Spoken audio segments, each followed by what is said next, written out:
Nós estamos, então, hoje diante desse tema aí da aula 2, né, o maior desafio de todos os tempos. Parece meio exagerado isso que esse autor diz. O autor, Os Guinness, é filho de missionários, nasceu na China, tem dedicado a sua vida toda ao ministério cristão, mas dentro desse âmbito mais como escritor, como palestrante. Ele tem uma formação, né, na área de filosofia, mas ele normalmente é identificado como um estudioso social, né? Um autor e crítico social. E nesses termos, então, ele está fazendo uma crítica da sociedade, uma avaliação da sociedade.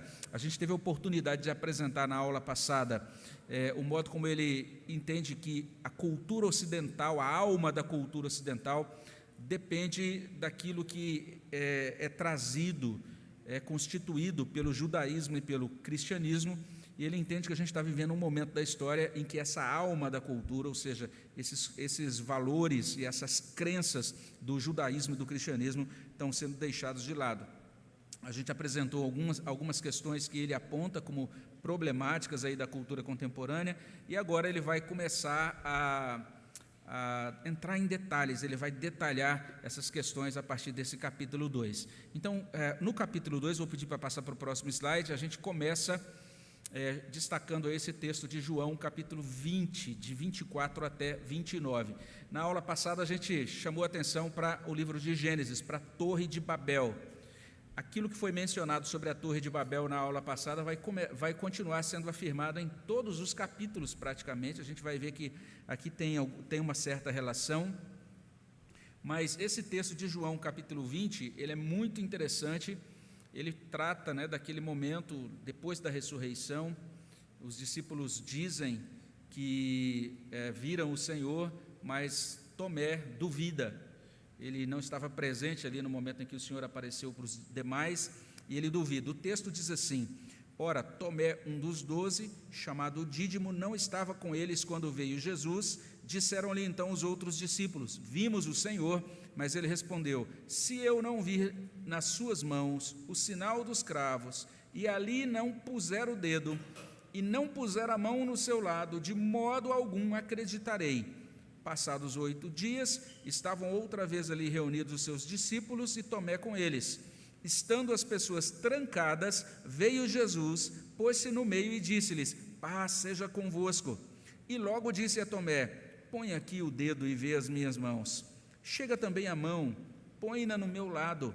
Não sejas incrédulo, mas crente. Respondeu-lhe Tomé: Senhor meu e Deus meu.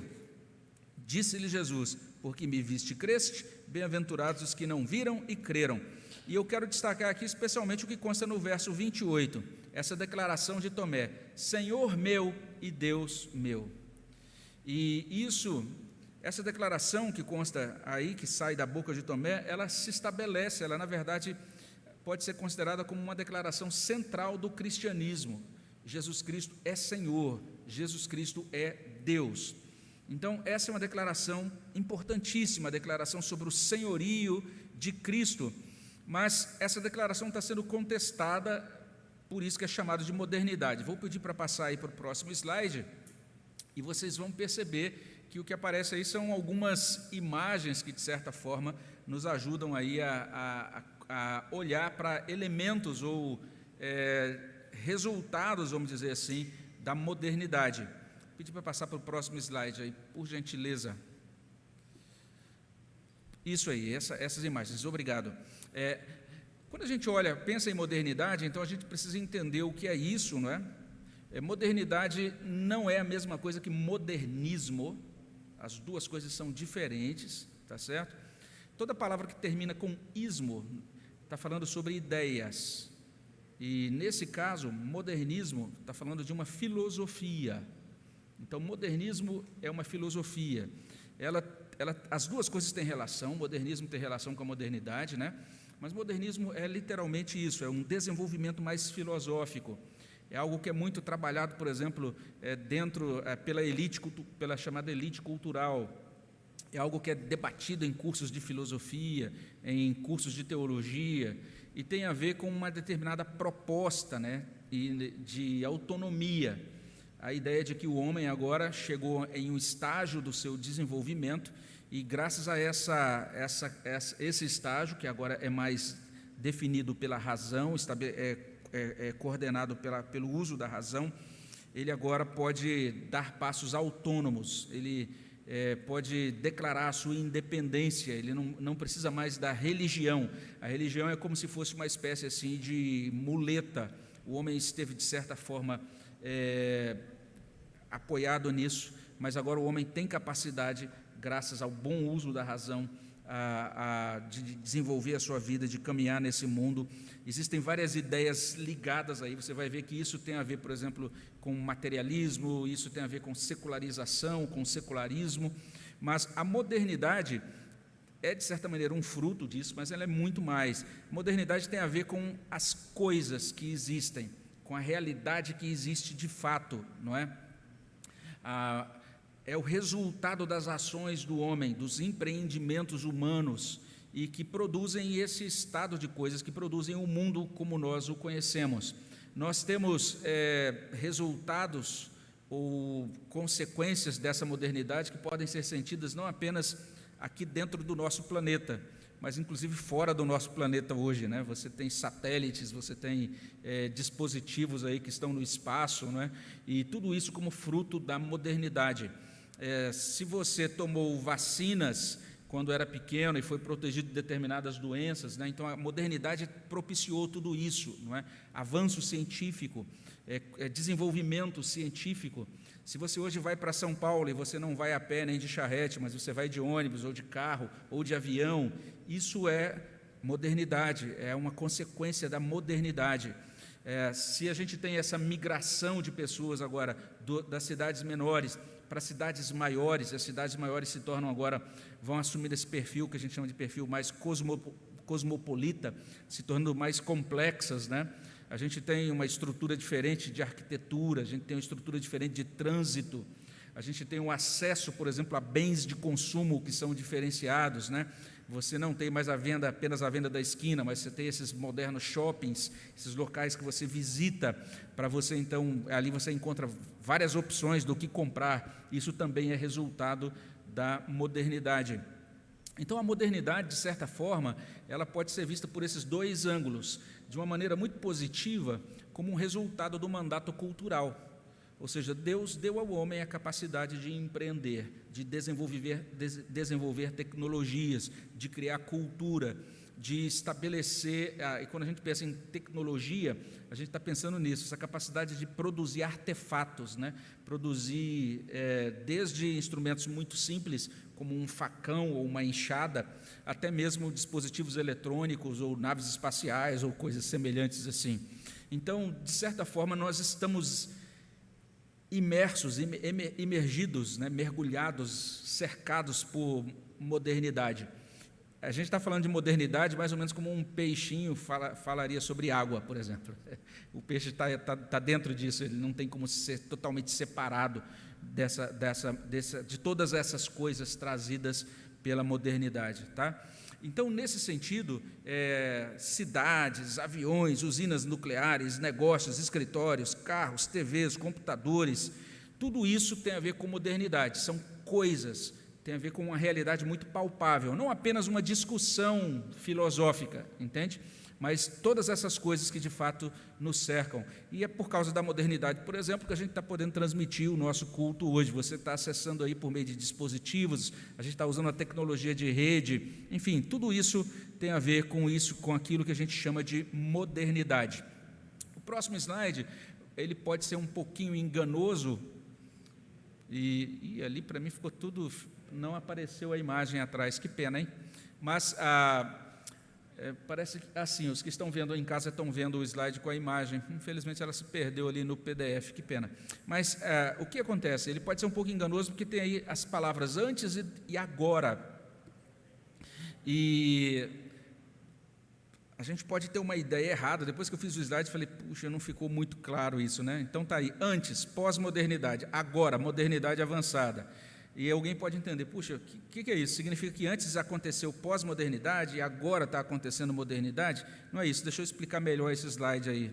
Acho que ele não ficou muito claro depois que eu fiz e É que eu pensei nisso agora no início do culto. Mas até pouco tempo atrás, até cerca de uma década, ou talvez no máximo 20 anos atrás, se tornou muito popular uma discussão que dizia mais ou menos o seguinte: a modernidade está chegando ao fim, e agora depois ela está sendo substituída, graças a essa derrocada, nesse momento agora de finalização da modernidade, de conclusão da modernidade. A modernidade viu que o seu projeto fracassou e a humanidade está deixando de lado a modernidade e está assumindo uma outra coisa chamada pós-modernidade. Então, essa era a ideia de antes, né? Era a ideia de 10, 15 anos atrás. Talvez você que é membro de igreja tenha ouvido algum pastor falar isso. Olha, agora nós estamos nos chamados tempos da pós-modernidade, né? Agora são chamados tempos pós-modernos. Foram publicados muitos livros cristãos, havia uma grande preocupação dos pastores, inclusive, para alertar a igreja para os perigos dos tempos pós-modernos, e dizia-se mais ou menos isso: a modernidade acabou, está chegando ao fim. Hoje a compreensão é outra, por isso que a gente diz, existia uma compreensão antes, que dizia que esse negócio chamado pós-modernidade ia substituir tudo, ia engolir a modernidade, e hoje o que se percebe é o seguinte: a percepção mais acurada atual é que é discutível se a gente tem mesmo na nossa vida aqui de hoje uma coisa chamada pós-modernidade. A maioria das pessoas está dizendo o seguinte: o que a gente tem é uma modernidade avançada, e inclusive é esse o conceito usado por Os Guinness. O que se diz hoje é que nós temos várias modernidades, e os teóricos estão tentando explicar o que é isso ainda. Estão tentando, inclusive, encontrar termos para tentar explicar o mundo que a gente está vivendo hoje. Por exemplo, tem um teórico muito conhecido que ele vai usar uma expressão seguinte: ele vai dizer que agora nós vivemos uma modernidade, mas é uma modernidade que ele chama de líquida, em que as coisas que eram densas, que tinham conteúdo fixo, agora elas são escorregadias, né? Em que os valores que antes eram claramente estabelecidos, agora se tornam valores que também mudam, eles mudam, não são valores firmes. E outros teóricos já estão dizendo o seguinte: não, o que a gente tem hoje não é, talvez a melhor expressão para descrever isso não seja nem modernidade líquida, mas seja hipermodernidade. Então, para você ver, os teóricos atuais estão tentando encontrar palavras para explicar o que é isso. Eles estão dizendo, tudo aquilo que tinha na modernidade agora cresceu, não apenas cresceu, mas também adquiriu grande velocidade, não é? É o que ele chama de hipermodernidade, com toda uma ênfase, especialmente agora no consumo e por aí vai. E existem outros que estão até dizendo o seguinte: esses termos todos, né, modernidade, pós-modernidade, não são muito adequados. O melhor é a gente simplesmente dizer que agora a gente tem aquilo que é chamado de o contemporâneo. Então é isso. Então, para vocês terem uma ideia, que a gente está numa situação, em um mundo tão confuso, que nem os teóricos, os grandes teóricos aí que estão tentando entender esse mundo, estão encontrando as palavras certas, né, para explicar, para identificar isso, para rotular isso que a gente está vivendo. E eles vão descrevendo o que está acontecendo. Na descrição, eles realmente são felizes, eles vão ajudar a gente a entender o que está acontecendo, mas a gente precisa compreender que estamos realmente vivendo isso que o Os Guinness chama de modernidade avançada. Para Os Guinness, isso que é chamado de modernidade avançada, veja só, vou repetir, isso para ele é o maior desafio para a igreja de todos os tempos. Ele diz, a história da igreja estamos entrando aí no 21º século de história da igreja. A modernidade avançada é o maior desafio de todos esses 21 séculos. Então, você vê que ele é bem assombroso, assim, bem enfático, né? Nisso que ele coloca, a gente fica até meio assustado, assim, né? Ele vai dizer literalmente isso. Vou pedir para passar o próximo slide, vamos ver se lá vai dar certinho. Ok, eu acho que eu entendi o que aconteceu. Eu usei um formato de imagem diferente ali, que não deveria ter usado. Tá bom, a gente vai aprendendo, né? O Os Guinness vai dizer o seguinte: como um câncer não diagnosticado, a natureza e a fonte do perigo que enfrentamos não estão na mente da maior parte dos, desculpe, tem um erro de digitação aí, na maior parte dos cristãos ocidentais. Então, o que ele está dizendo é isso: é que a igreja hoje tem um câncer, uma doença, vamos dizer assim, grave, e ela não entendeu. É isso. Olha só a seriedade disso. Ele vai dizer, a igreja enfrenta obstáculos que são sérios, vou pedir para passar para o próximo slide, né? Então, a gente enfrenta hoje, por exemplo, a gente é consciente desses problemas. Por exemplo, existe um movimento novo hoje chamado novo ateísmo. Então, tem todo um movimento da cultura hoje de novo ateísmo. A igreja tem consciência desse movimento, dos novos ateus, e tem ateus que escrevem livros, né? Um pouco mais de uma década atrás, teve o Richard Dawkins, que escreveu aquele livro Deus, um Delírio, mas existem vários outros ateus também próximos ali desse mesmo pensamento de Richard Dawkins, né? Os ateus proeminentes, de fato, são um problema grave. Existe também a questão do islamismo radical. Todo mundo está atento para essa questão do islamismo radical, desde o chamado 11 de setembro, né, lá nos Estados Unidos. Isso fica cada vez mais notório, cada vez mais proeminente. A gente vê isso sendo mencionado em livros, a gente vê isso sendo mencionado em séries ou em pesquisas demográficas, especialmente na Europa e nos Estados Unidos. Então, essa questão do islamismo radical é um problema, é algo que a igreja tem consciência disso. Existem também os ataques da imprensa e das elites culturais, então a gente já sabe disso, né? Quando alguém chega para mim, olha, teve um negócio que foi publicado pela imprensa e não foi favorável ao cristianismo. Isso não é razão para a gente ficar assombrado e, meu Deus, o mundo acabou. Não, a gente sabe que isso já é assim mesmo, já tem um bom tempo, já tem algumas décadas. E, vez ou outra, isso se exacerba um pouco mais, mas isso também já é de consciência da igreja. A gente sabe também que ainda hoje existe perseguição contra a igreja no mundo, em algumas partes específicas do mundo essa perseguição é mais intensa ainda. A igreja tem noção disso, também é algo da nossa percepção, e a gente sabe também dos problemas gerados pelos ensinos falsos, né, pela heresia. Existe muita heresia sendo produzida a cada semana, a gente não consegue sequer acompanhar. Se você é do tipo que... Eu tive uma época que eu fiquei muito ligado nessa questão das heresias. Aí, quando surgia um livro sobre uma heresia nova, eu comprava. Aí, depois eu notei, rapaz, eu não vou ter dinheiro para comprar tanto livro, porque toda semana tem um negócio novo. Aí, eu falei, eu vou investir meu dinheiro em estudos sobre Deus. Eu quero conhecer melhor Deus.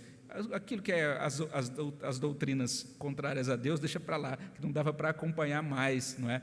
Então é isso, a gente tem essa situação toda, esses problemas todos, e agora perceba, todas essas coisas oferecem uma oposição que é chamada de oposição frontal. São inimigos que você olha lá no outro campo, né? É como se a gente estivesse no espaço aberto, não sei se você já viu isso muito nesses filmes, né? Que mostram essas batalhas medievais, né? Aquele grande campo aberto, ladeado por florestas assim, em cada lado os dois exércitos com seus emblemas, né? Olhando um para a cara do outro, fazendo cara feia, gritando, tocando trombeta. A gente sabe que aquele outro lado lá é opositor. Esses são opositores, são oposições frontais. Então, essa é uma questão que sempre existiu. O Os Guinness vai dizer o seguinte, vou pedir para passar o próximo slide. Ele vai dizer o seguinte, tem perseguição? Tem martírio? Diz, tem. Mas ele diz, o sangue dos mártires foi a sementeira da igreja. Sempre teve, isso não impediu a igreja de avançar. Certo? Então, o fato de ter perseguição, martírio, perigo de vida em ser cristão, não é também sempre aconteceu e a igreja avançou apesar disso. Ele fala, tem heresia?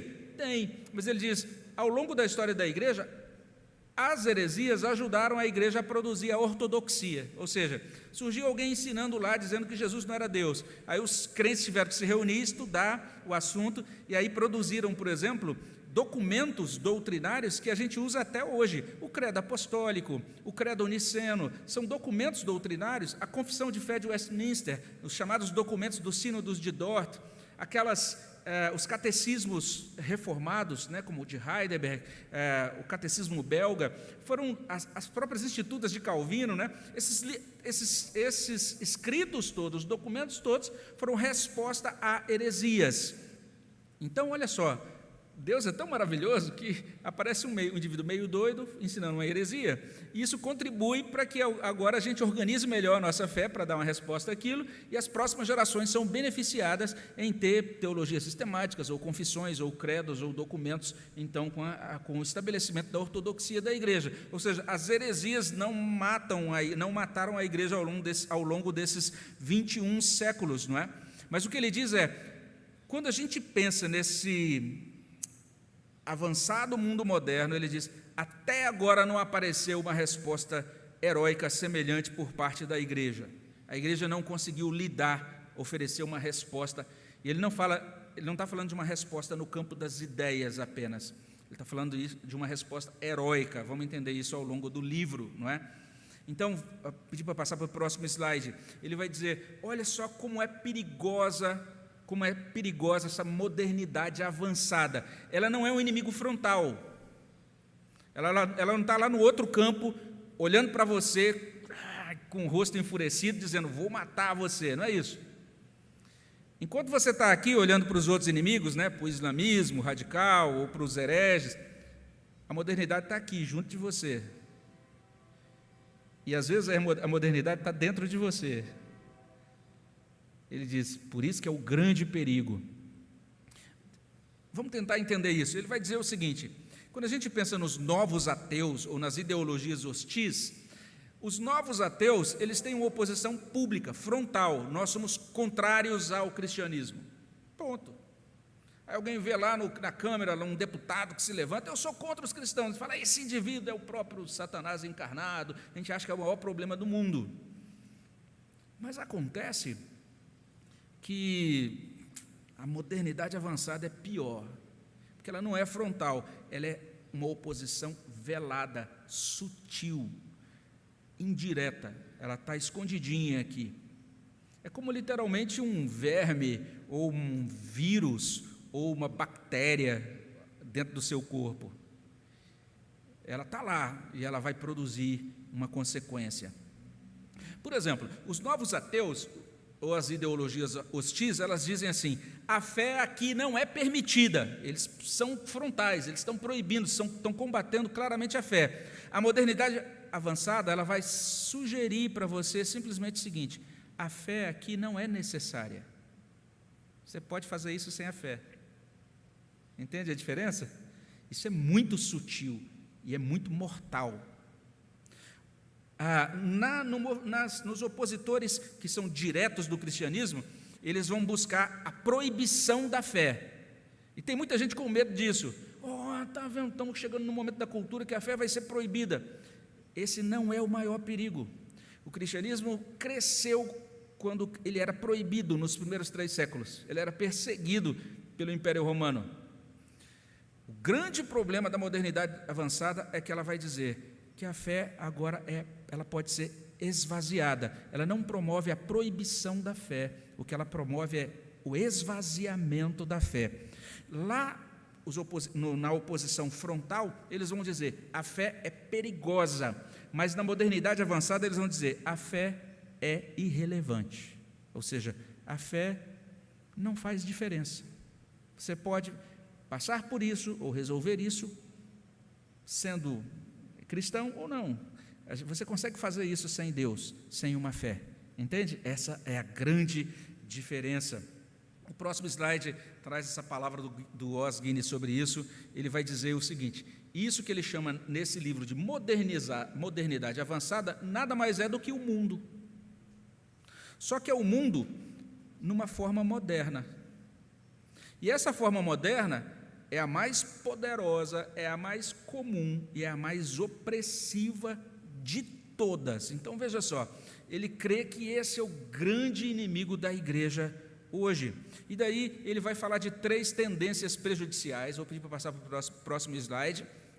Ele vai dizer que a modernidade avançada, ela tem várias tendências prejudiciais, mas ele vai dizer nesse capítulo, eu vou só te fazer um exemplo, exemplificar com 3 coisas que a modernidade avançada traz, 3 tendências que ela traz, e que são todas tendências mortais para a vida da fé e para a cultura ocidental, para a alma da cultura ocidental. Primeira tendência é o que ele chama de senhorio versus escolha. Isso é baseado numa coisa chamada pluralização da modernidade avançada. Eu vou explicar isso daqui a pouquinho. Estou só listando por enquanto as tendências, depois o resto da aula a gente vai entender essas tendências. Então, essa questão de senhorio versus escolha, isso é um desenvolvimento de um pilar da modernidade avançada chamada pluralização. O que acontece nessa primeira tendência? Convicção e compromisso são substituídos por preferência. Então, parece uma coisinha tão bobinha, mas antes as pessoas diziam assim: eu faço isso ou eu não faço isso por causa desta convicção. Agora as pessoas dizem assim: eu faço isso ou não faço isso porque agora eu escolho fazer ou não fazer. É isso. Vamos tentar desdobrar isso daqui a pouquinho melhor. A segunda tendência é integração versus fragmentação. O que é isso? Antes existia uma ideia de uma vida integrada, em que todas as coisas estavam juntas. A modernidade traz um negócio chamado fragmentação, porque ela tem um segundo pilar chamado diferenciação. Então as coisas e a própria vida são divididas em esferas complicadas, complexas, diferentes. Então é isso. Antigamente você, quando vivia, por exemplo, numa cidade pequena, quando os seres humanos viviam em vilas pequenas, por exemplo, então você ia, por exemplo, lá, você era uma pessoa lá na igreja e você provavelmente trazia aquilo que você acreditava na igreja para você administrar aqui o seu negócio, quem sabe a sua loja de pão, né, a sua pequena padaria. Agora não, agora você frequenta a igreja, que fica num lado da cidade, o local do seu trabalho, o seu negócio fica lá do outro lado da cidade, a tantos quilômetros de distância, e você tem um padrão ético-comportamental lá para o domingo da igreja, enquanto você tem um outro padrão ético para gerenciar a sua padaria, que é do outro lado da cidade. Lá no outro lado da cidade, ninguém às vezes nem sabe que você é daquela igreja do lado oposto, e então a sua vida é compartimentalizada, você vai viver pedacinhos ou quadradinhos na sua vida que não estão integrados, vamos dizer assim, àquelas convicções cristãs. Terceira tendência é substituir o poder de Deus pela capacidade do homem. Então, ao invés de você caminhar nesse mundo dependendo de Deus e do poder dele, ao invés de você acreditar naquilo que a gente chama de sobrenatural, você começa a ter uma perspectiva cada vez mais secular da vida. Então, antes você tinha um problema, você fazia o quê? Você orava. Agora você, toma um analgésico e vai dormir e não ora mais, né? Mudou. Antigamente você tinha um filho que estava viajando e você orava, porque o menino tinha que pegar o ônibus e tinha que chegar lá na outra cidade para encontrar um orelhão para ligar para você e dizer: mãe, pai, cheguei, né? Agora não, você já vai monitorando pelo celular, né? Chegou no castelo, e aí, comeu aquela coxinha? Boa, né? E aí vai conversando o tempo todo, né? E aí você não ora mais. Antigamente você orava porque não tinha notícia, agora você já sabe de tudo, basta monitorar pelo seu aplicativo de GPS, você sabe inclusive para onde seu filho está andando ali com o celular dele. Então, é a perspectiva secular. Vamos correr então para entender agora essa primeira tendência. Próximo slide. Tá vendo? Eu vi que um determinado tipo de figura não aparece corretamente. Beleza. A gente corrige nos próximos. Então, o primeiro slide é esse, né? Senhorio versus escolha. Então, a ideia de pluralização, convicção e compromisso substituídos por preferência. Essa é a maior seção.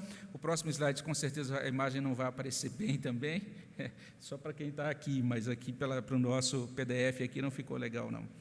Mas o que acontecia antes? Mais uma vez a ideia de antes e agora. Antes da modernidade avançada, existia um princípio que regia a cultura ocidental, que era o princípio de autoridade. Agora, dentro da modernidade avançada, o princípio que rege a cultura é preferência. Então, veja, está sendo substituída a ideia de autoridade pela ideia de preferência. O que significa isso quando a gente pensa do ponto de vista religioso? Do ponto de vista religioso, a coisa é muito simples. Antigamente, a ideia central era: Jesus é Senhor e Deus. É isso. João 20, 28. Meu Senhor, meu Deus, a declaração de Tomé. Agora, na modernidade avançada, a ideia-chave é escolhas. É o princípio de pluralização. Escolhas. Vamos entender isso melhor. Próximo slide. No próximo slide a gente está exatamente declarando isso, que o cristianismo ele foi regido, ele é regido, ele subsiste ou ele morre a partir dessa ideia. Jesus é 100% Deus, ele é 100% homem. João 20, 28. Jesus possui toda a autoridade. Mateus 28, 18 a 20. Toda a autoridade me foi dada no céu e na terra. E a partir daí ele diz, ide, portanto, fazei discípulos de todas as nações. Então Jesus possui toda a autoridade. Então perceba aí o princípio da autoridade. Próximo slide, a partir daí o Os Guinness vai dizer isso. O seguidor de Jesus é uma pessoa sob autoridade. Então se você é um cristão, entenda isso. Você é uma pessoa debaixo de uma autoridade. E olha bem o que ele continua dizendo, vivendo diante da majestade transcendente de Deus e sem se envergonhar de ser assim. Ou seja, você como cristão pode e deve dizer, eu sou cristão, estou debaixo da autoridade de Jesus Cristo, e isso eu posso fazer, isso eu não posso fazer, porque eu sou cristão, porque eu estou debaixo da autoridade de Jesus Cristo. É assim que deve ser biblicamente. Próximo slide. Isso significa o seguinte, se Deus fala conosco, nós confiamos. Isso é o princípio de autoridade bíblica. O que Deus nos manda fazer, obedecemos. Eu fico impressionado como Deus vai dirigindo as coisas, porque a gente ouviu o sermão pregado agora há pouco, que fala exatamente sobre temer a Deus e obedecê-lo, né? E é exatamente isso. Isso é o padrão bíblico de vida. Observe bem, reconhecemos com alegria que não somos autocriados, nós não somos autossuficientes, nós não somos autônomos, nós somos dependentes de Deus. Essa é a crença fundamental cristã. Ninguém no mundo tem uma visão de liberdade mais sublime e mais sólida do que os judeus e os cristãos. A ideia de liberdade na cultura ocidental, ela nasce, ela é elaborada a partir do judaísmo e do cristianismo. Então, a gente precisa entender agora o que é essa visão de liberdade. A visão de liberdade cristã é a visão agora de você poder viver essa vida debaixo da autoridade única de Jesus Cristo. Essa é a visão de liberdade cristã e que foi fundamental para formatar a nossa cultura ocidental. Próximo slide. O Os Guinness vai citar aí o livro da oração comum. Ele diz que nesse livro, o livro da oração comum, de oração comum, irmãos, é o livro que configura ali, que de certa maneira formata a liturgia da igreja anglicana, tá? Então os cultos dessa igreja são muito influenciados aí por esse livro chamado Livro de Oração Comum. Então ele diz assim, o livro de oração comum fala de Deus, cujo serviço é a perfeita liberdade, ou seja, o serviço a Deus é a perfeita liberdade. Esse é o princípio cristão das coisas. E próximo slide vai ajudar a gente a entender o que é liberdade de acordo com o cristianismo. A liberdade cristã, ela tem sempre esse pilar aí triplo. Primeiro, ela é sempre uma dádiva de Deus, ela não é uma conquista do homem, da capacidade do homem. Ela é algo que Deus graciosamente nos dá. Esse é o primeiro princípio da liberdade cristã. Além disso, ela é sempre relacional. A liberdade cristã, ela é sempre amadurecida, ela é experimentada na relação íntima com Deus e na relação com o nosso próximo, com os nossos irmãos, com os nossos familiares e com o nosso próximo nas esferas mais amplas. Além disso, a liberdade cristã é sempre obediente, ou seja, ela é sempre vivida no âmbito do discipulado. Jesus diz lá em João 8 que aquele que comete pecado é escravo do pecado, ele não consegue obedecer a Deus, mas aquele que é liberto pelo Filho, agora esse então experimenta a verdadeira liberdade. Se o Filho vos libertar, então verdadeiramente sereis livres. Nós somos livres para quê? Agora nós somos livres para obedecer. Antes nós não podíamos obedecer, éramos escravos do mal, escravos das nossas próprias inclinações. Agora nós somos servos de Jesus Cristo.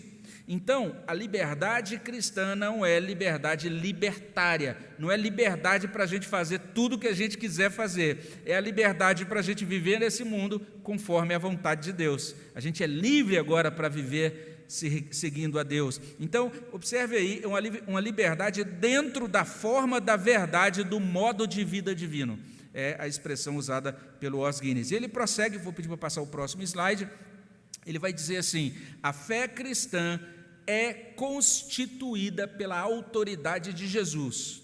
O que quer que o próprio Jesus ordene, ou qualquer outra autoridade que seja dada, o selo de autoridade de Jesus é a palavra final para os cristãos que o seguem fielmente. E ele conclui dizendo: o que as Escrituras dizem, Deus diz. O que Deus diz, nós obedecemos. Então, esse é o princípio, vamos dizer assim, princípio bíblico de autoridade. Mas veja só o que está acontecendo, o que está sendo encaminhado pela chamada modernidade avançada. Próximo slide. A primeira coisa que o Os Guinness vai dizer é que para essa modernidade atual, esse conceito cristão de autoridade é estranho, é rígido, é impensável. As pessoas que não têm uma formação cristã, quando elas dizem assim: você está dizendo que eu sou livre para obedecer a Deus? Não, então isso não é liberdade. Para eu ser livre, eu tinha que ser livre de tudo. E tem um problemão nesse tipo de declaração. Eles vão dizer: você está dizendo que Deus, Ele que regulamenta, por exemplo, a sua rotina cotidiana, você está dizendo que Deus é que regulamenta, inclusive, a sua sexualidade? A modernidade avançada acha isso muito esquisito, eles não conseguem engolir isso. Por quê? Porque a modernidade, ela propõe, ela tem um pilar, que é um pilar chamado pluralização. O que é pluralização? Literalmente, é essa multiplicação incessante de escolhas e mudanças. Esse é o princípio. Infinidade de escolhas e, ao mesmo tempo, infinidade de mudanças. Se você, por exemplo, é da área de administração, essa semana passada eu acompanhei um trabalho de pós-graduação, de mestrado lá no Mackenzie, e eu comecei tomei conhecimento de algumas teorias modernas, né, de administração, que surgiram agora, nesse tempo que eu estou aqui em Rio Preto, né. Eu fiz um trabalho em 2008 sobre esse tema de administração, e agora, analisando agora esse trabalho de pós-graduação, falei: olha só quantas teorias novas que eu não conhecia. E eu fiquei assustado com algumas dessas teorias que estão hoje como pilares, como base da moderna administração. Existe toda uma grande ênfase, não dá para a gente entrar aqui nesse ponto, nesse tema em detalhes, mas existe uma grande ênfase hoje nessa questão da mudança, de que se você quer administrar hoje, você tem que entender que tudo muda o tempo todo, tudo muda o tempo todo, então tem grande esforço para tentar gerar teorias ou métodos sobre como tomar decisões num ambiente de mudanças, num contexto de mudanças constantes.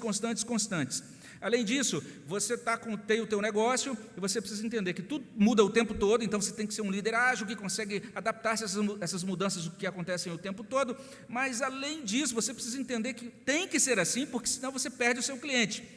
Porque o seu cliente simplesmente ele vai deixar de fazer contigo ou de comprar com você, ele vai escolher outro que faça melhor ou num preço melhor ou ofereça algo diferenciado. Então, o tempo todo, escolhas e mudanças. Isso tem a ver com a modernidade avançada. Todas essas escolhas e mudanças também, elas são trazidas o tempo todo, são apresentadas o tempo todo para nós. Então, o que é a vida na modernidade avançada? É uma vida de escolhas. Existe um amplo leque de escolhas hoje. Vai ter um amplo leque de escolhas amanhã. Amanhã vai ter mais escolhas do que hoje. Esse é o pilar, é o pensamento vigente na modernidade avançada, por causa desse negócio chamado pluralização. É um pilar da modernidade avançada. Então, não apenas hoje, posso pedir para passar o próximo slide, por favor. Então, hoje, não apenas você tem uma grande opção de cereais matinais, você tem uma grande opção de restaurantes, experiências gastronômicas, mas você tem uma grande opção de identidades e de experimentações sexuais. Eu não estou falando aí experiências sexuais, não é isso, mas experimentações mesmo, sei lá, Então tem um indivíduo que diz, olha, eu sou heterossexual, o outro diz, não, eu sou homossexual, o outro diz, não, eu sou... E agora você tem expressões novas. Então, algumas pessoas dizem, eu sou pansexual, ou seja, eu tenho interesse sexual por tudo, de um homem, uma mulher, uma cadeira, um grilo, uma pedra, não sei, eu sou pansexual. Então, experimentações sexuais. E a escolha tem sido hoje, ela é enfatizada pela modernidade avançada como escolha pela própria escolha, e não escolha como conteúdo. Então, antigamente, você escolhia algo, então eu dizia, eu escolhi isso, eu escolhi esse conteúdo é bom ou é mau? Na modernidade, eu escolhi porque eu podia escolher. E eu posso fazer essa experiência, porque tem várias opções de escolha hoje, e amanhã vai ter mais opções de escolha, e depois de amanhã, conforme o tempo passar, vai ter mais opções de escolha. Então, vai ter toda essa ênfase na modernidade avançada. Simplesmente escolha, simplesmente experimente, tente por si mesmo. Não fique só ouvindo como é, experimente você. Como é que você vai saber se você não experimentar? Próximo slide. E veja, do ponto de vista das relações humanas, há sempre outros, há sempre alguém, há sempre algo mais. E a menos que eu experimente, a menos que você experimente, como é que você vai saber se você perdeu o feriado, ou se você perdeu o relacionamento, ou se você perdeu a filosofia, que podiam de fato ser a sua sorte grande? Você sabe que o grande resultado disso é isso. Isso vai ser transportado, por exemplo, para o modo como a gente enxerga as relações interpessoais hoje, as relações entre homem e mulher, ou seja, as relações entre as chamadas relações românticas ou amorosas, ou relações pactuais. Simplesmente não existe mais a ideia de pactual.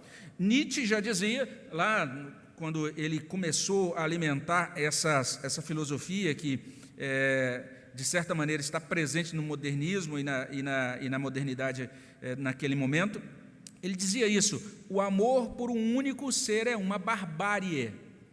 Então esse pensador, veja, isso aí, o amor por um único ser é uma barbárie, isso está sendo dito por Nietzsche, que era filho e neto de pastor.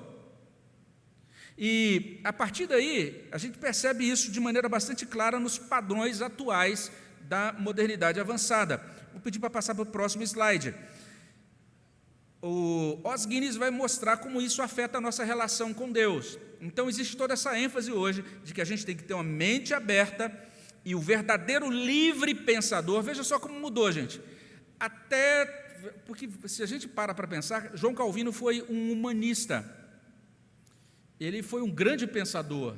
Mas a ideia hoje é que um livre pensador é essa pessoa que sempre vai desejar escolher, e continuar a escolher, continuar a experimentar e continuar a experimentar o tempo todo. Ele nunca vai estar fechado para uma ideia ou para uma experiência única. Então, de acordo com a modernidade avançada, a nossa liberdade se chama liberdade de escolha. Seja lá qual for a escolha, certa ou errada, estúpida ou sábia, o importante é que você tenha a liberdade de escolher. Enquanto a gente tiver a liberdade de escolher, a gente é livre. Já parou para pensar como essa ideia hoje é repetida na nossa sociedade, na nossa cultura? Assista as novelas, assista aí as séries de TV, leia os livros, os romances que são lançados, perceba isso na sua conversa cotidiana com seus vizinhos, com os colegas de trabalho, no ambiente de escola. Eu sou livre. Livre em que sentido? Eu tenho liberdade de escolha. Isso está por detrás de diversas discussões éticas hoje, a discussão sobre o aborto e sobre diversos outros temas que têm sido bastante polêmicos. A liberdade de escolha, ela se torna soberana na modernidade avançada. E Os Guinness vai dizer que essa chamada liberdade de escolha não tem nada a ver com a liberdade cristã, porque o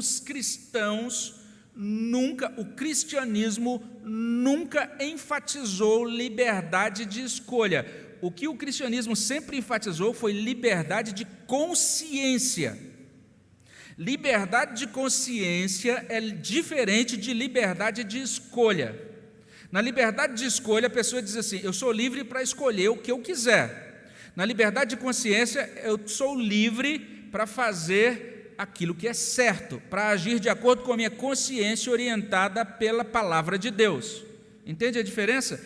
A diferença é muito grande, mas isso está sendo misturado. Muita gente hoje, até quando vai a público e falar sobre liberdade de consciência, começa a falar algumas coisas que não têm a ver com a liberdade de consciência da cultura ocidental, baseada ali nos princípios judaicos e cristãos, mas tem a ver com liberdade de escolha. Próximo slide, por favor.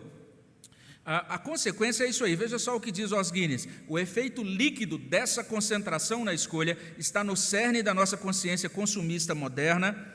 A escolha em detrimento do conteúdo da escolha eleva o indivíduo soberano, que faz a escolha e desvaloriza o conteúdo da escolha. Parece só um jogo de palavras, é meio complicado. Fazer a escolha e desvalorizar o conteúdo da escolha. Então, vamos tentar exemplificar isso, não é? Você, lá no passado, tinha lá uma convicção, por exemplo, você acreditava em algumas coisas. E aí, depois, alguém chegava e apresentava o cristianismo para você, por exemplo. E aí você agora comparava aquelas crenças lá que você tinha com aquilo que era apresentado a você, o cristianismo. E você, então, ia fazer uma escolha mesmo, né? Isso é o que a gente chama de conversão, né? Você ia dizer: é isso aqui, é o cristianismo que eu abraço. Foi assim que aconteceu, por exemplo, com C.S. Lewis. C.S. Lewis era uma pessoa que não tinha convicções cristãs. Ele se identificava como agnóstico. Então, ele começou a ler a própria Bíblia e livros sobre o cristianismo. E ele chegou à conclusão: isso em que eu acreditava não tem substância, não tem como eu continuar acreditando nisso, porque agora eu acredito nestas novas verdades. Ele escolheu um conteúdo, entendeu isso? A escolha dele teve a ver com um conteúdo específico. Então, isso era escolha lá antes desse crescimento da modernidade avançada. Quando eu já era um homem maduro, já com os meus 16 anos de idade, eu conheci uma jovem chamada Miriam, e aí eu fiz uma escolha. Eu falei: essa jovem é a pessoa com quem eu quero viver na vida inteira. Então, eu escolhi a Miriam, eu escolhi um conteúdo. O conteúdo é a pessoa chamada Miriam, que é única, entende isso? Então, escolha de conteúdo. Hoje a pessoa faz... O que é a escolha hoje? É uma escolha pela própria escolha. Você não escolhe mais um conteúdo, mas você escolhe escolher. Então, você escolhe uma pessoa, mas você não escolheu aquela pessoa. Quando você encontra um preço menor, ou uma oferta menor, um produto diferenciado, você sai daquela escolha e parte para outra, para a próxima, porque você é livre para escolher. E aí você vai fazer assim até aquilo te cansar, e você escolhe outra, escolhe outra, escolhe outra. Modernidade avançada. Pluralização, você tem uma oferta plural, você tem grande quantidade de oferta. Então, por que você vai ficar preso a uma coisa só? Você é livre para escolher. Modernidade avançada. E ele diz que isso desvaloriza o conteúdo da escolha e reduz a escolha a uma preferência. Então, hoje é o tempo das preferências. Eu prefiro isso. Então, antes você dizia: eu faço isso porque é o certo, eu faço isso porque é o padrão, eu faço isso porque é o requerido por Jesus Cristo, que é o meu Senhor. Agora você fala: eu faço isso porque eu prefiro assim. Eu sinto que é isso. Para mim é melhor assim. Entende? Então, você baixou para o nível da preferência. E como há coisas diferentes, para pessoas diferentes, quem somos nós para a gente julgar a escolha dos outros? Se a gente não está no lugar delas, se elas são únicas, elas têm liberdade de escolher o que elas querem, quem somos nós para julgar? Isso é modernidade avançada. Tanto faz a escolha de qualquer um. E é errado você dizer sobre a escolha de uma pessoa, a pessoa vai dizer: casei com o meu cachorro. E você vai dizer: bom para você, não posso dizer nada. Entende? Então, essa é a modernidade avançada. Eu estou colocando exemplos meio grotescos aqui, não é? Mas a grande questão que o Os Guinness vai colocar é que isso está sendo interiorizado pelos cristãos. E os cristãos, eles estão chegando nesse ponto também, em que eles entendem que eles podem vir no domingo, oferecer um culto a Deus, mas no resto da semana eles vivem de acordo com as suas escolhas, com as suas preferências. Então, a palavra de Deus diz isso sobre esta prática, essa conduta. A gente conhece o que a palavra de Deus diz, mas a gente diz: valeu, Deus, agora eu prefiro essa outra coisa aqui. E a gente caminha sendo cristão na confissão e ateu, ou simplesmente um secular na nossa vida prática. Olha só o que o Os Guinness vai dizer. Ele está dizendo do perigo que isso que isso está oferecendo para a igreja, que ele fala que isso está conduzindo a igreja a revisionismos.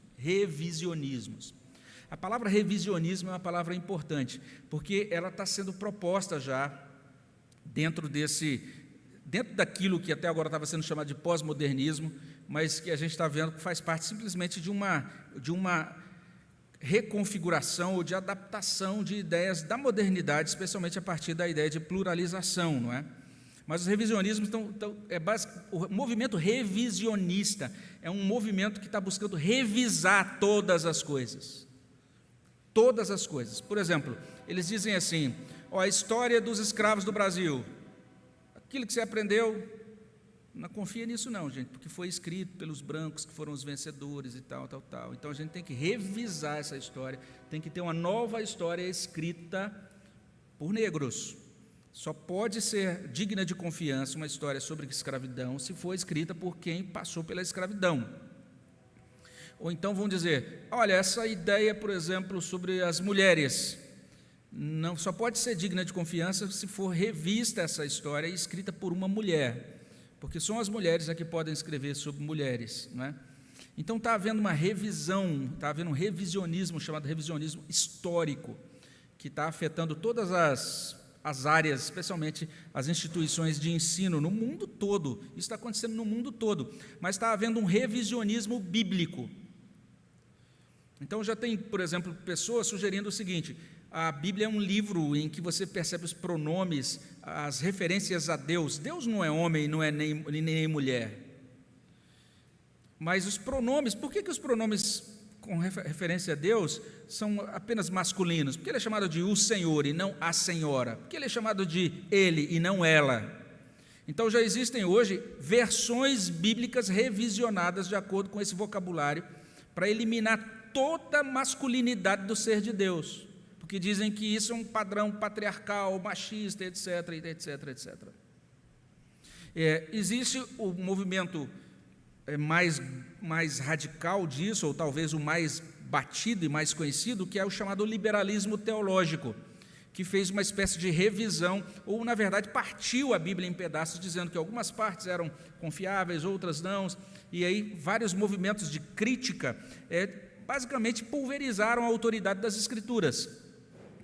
Mas existe um novo movimento hoje de releitura da Bíblia para que ela combine, por exemplo, com esse ideário, de nova sexualidade, um novo formato de família, para que possa ser alterado ou modificado esse conteúdo da Bíblia, por exemplo, que afeta algumas ideias contemporâneas com relação à homossexualidade ou famílias com novos formatos. Então, nós estamos passando por um revisionismo também dentro de igrejas que se dizem protestantes.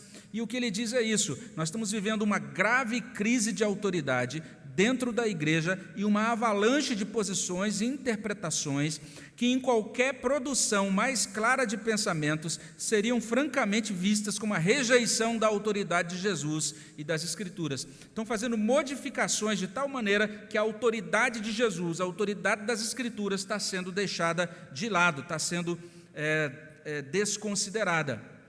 E aí ele termina, e por isso que eu falei que essa primeira parte é a parte mais longa, não é?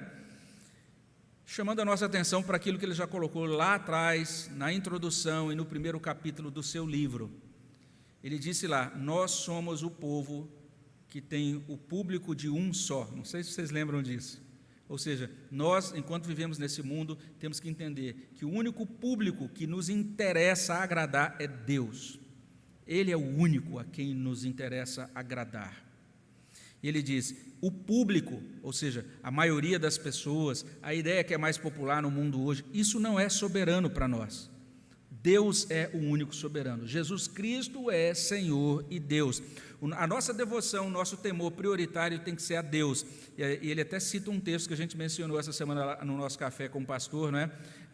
No segundo grande discurso do Evangelho de Mateus, Jesus dizendo que a gente não deve temer aqueles que podem matar o nosso corpo físico, mas nós devemos temer aquele que realmente tem o poder, não apenas de matar o nosso corpo físico, mas de mandar a nossa alma para o inferno. Nós devemos temer a Deus. O temor a Deus deve ser realmente algo que se destaca. E observe bem que hoje também no sermão da manhã, o nosso irmão presbítero Alceu falou sobre o temor, a importância do temor a Deus.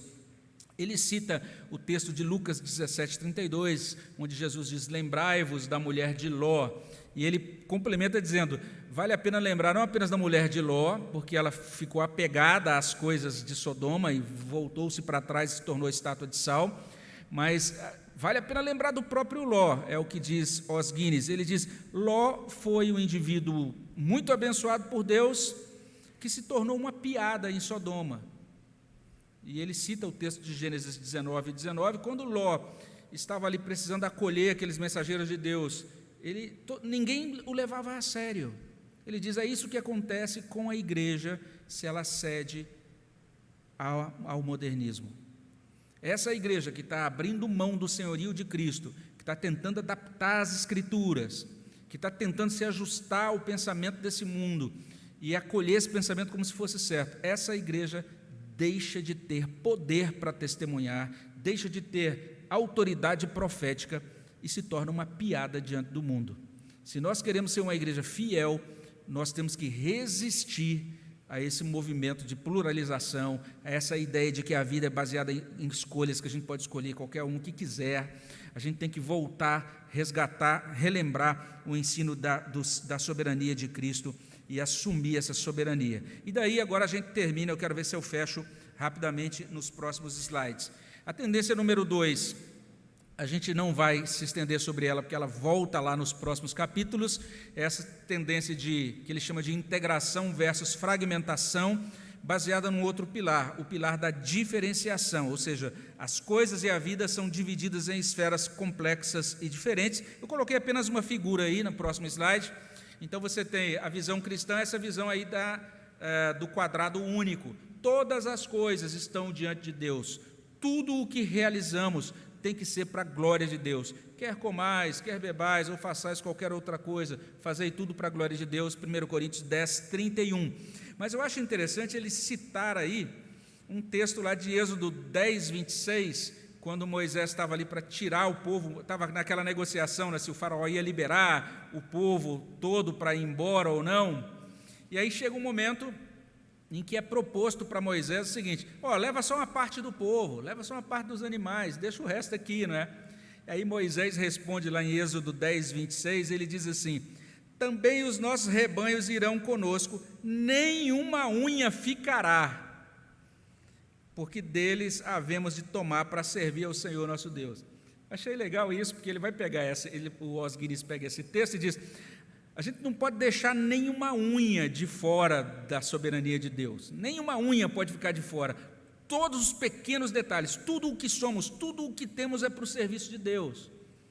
E a modernidade avançada está dizendo, não, você pode servir a Deus no domingo, mas essa parte, por exemplo, aí, sei lá, o seu imposto de renda, ou o modo como você conduz esse pequeno detalhe aí da sua vida familiar, ou aquele outro pequeno detalhe lá, o modo como você lida, como você desfruta de entretenimento, essa pequena coisinha pode ficar, essa pequena unha pode ficar de fora da soberania de Deus. E Os Guinness vai dizer, não, nada pode ficar de fora da soberania de Deus. Lucas 6:46 é um texto em que o Senhor diz claramente que aqueles que pertencem a Ele devem estar debaixo do seu senhorio, devem obedecer a Ele. E ele cita esse teólogo, John Mott, que diz o seguinte, se Jesus Cristo não é Senhor de tudo, Ele não é Senhor de nada. É isso.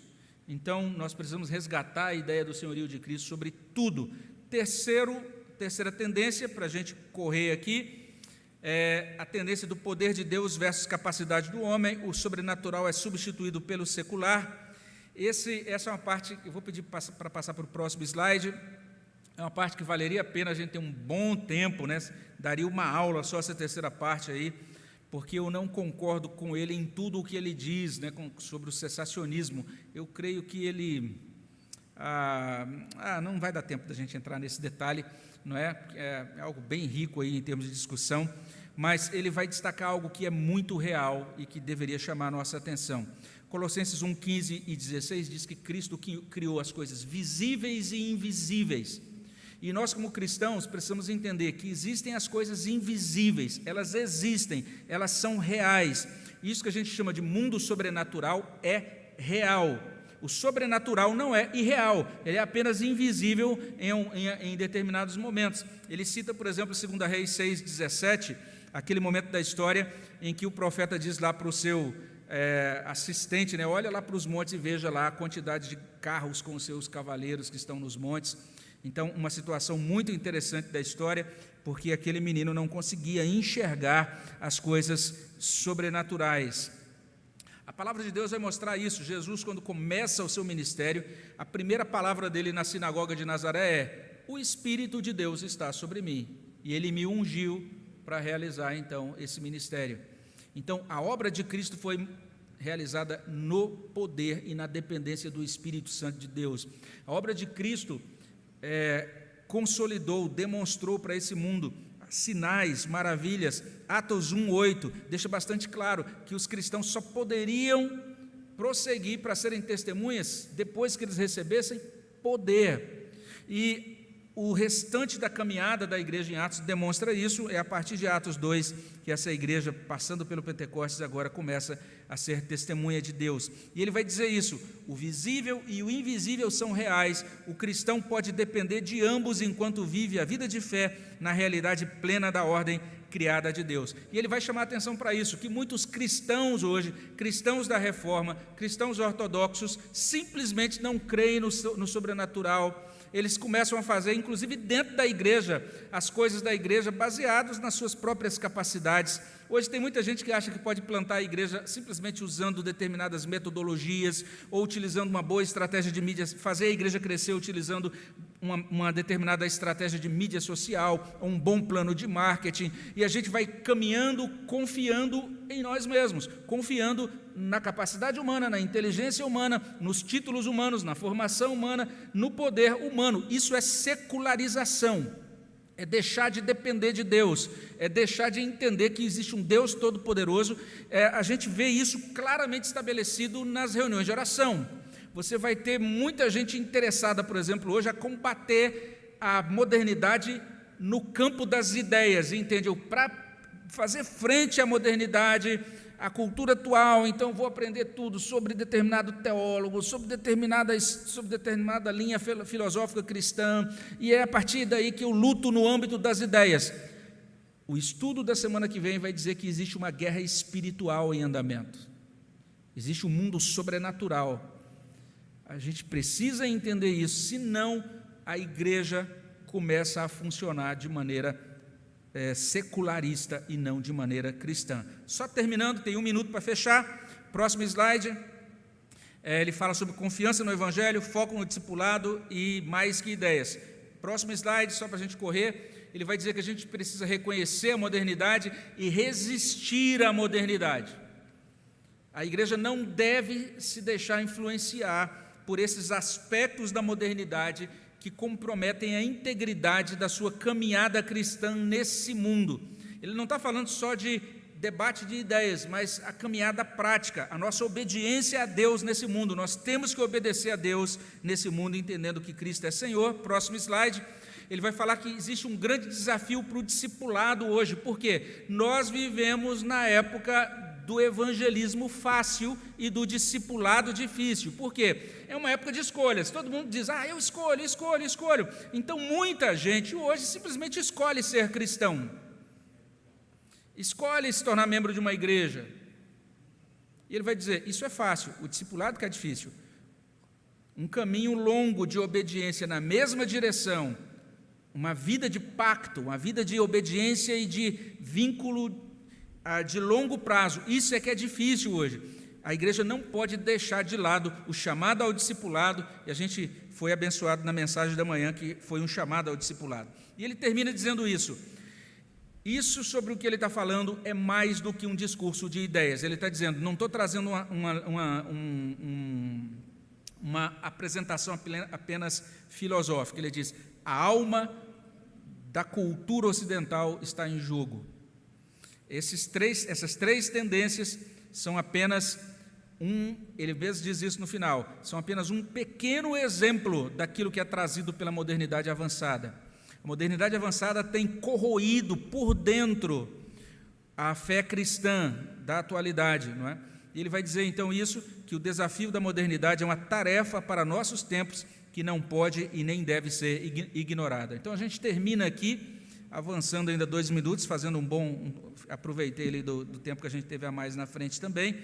É um conteúdo realmente que vale a pena depois você ler, conhecer. Como a gente disse, o livro está à disposição aí para quem quiser comprar, mas eu creio que o que a gente pode tirar e resumir disso tudo que foi colocado é isso, que o nosso Senhor Jesus Cristo não pode ser desconsiderado nisso que a gente chama da sua soberania, da sua autoridade sobre a nossa vida. Se você se tornou membro dessa igreja, entenda, tornar-se membro de uma igreja significa colocar-se sob autoridade. A gente não teve tempo de mencionar isso, mas ele vai falar, por exemplo, nesse capítulo, o 2º capítulo, sobre o que significava o batismo. Ele vai dizer que lá na igreja antiga, muita gente deixava para batizar só quando pensava que ia morrer.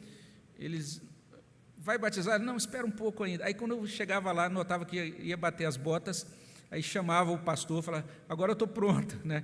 Porque o pessoal tinha medo de batizar, porque eles entendiam, eu sei que depois que eu for batizado, eu vou estar assumindo um sacramento, e a palavra sacramento na cultura romana, eu achei muito legal isso, significa o seguinte, é aquele compromisso que você faz, e se você não cumprir, você paga com a vida.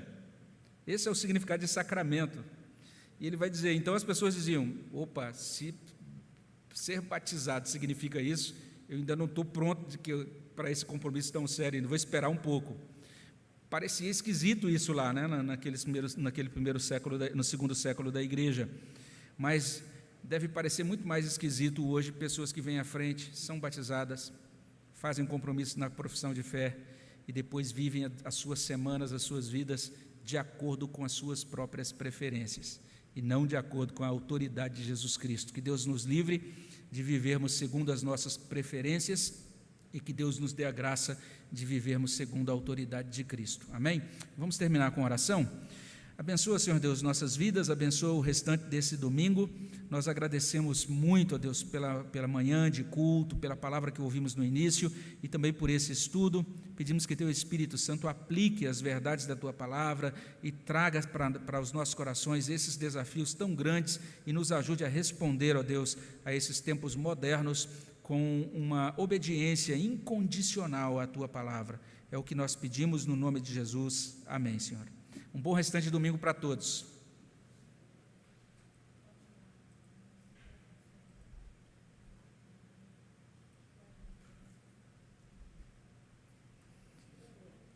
E aí, Marcos?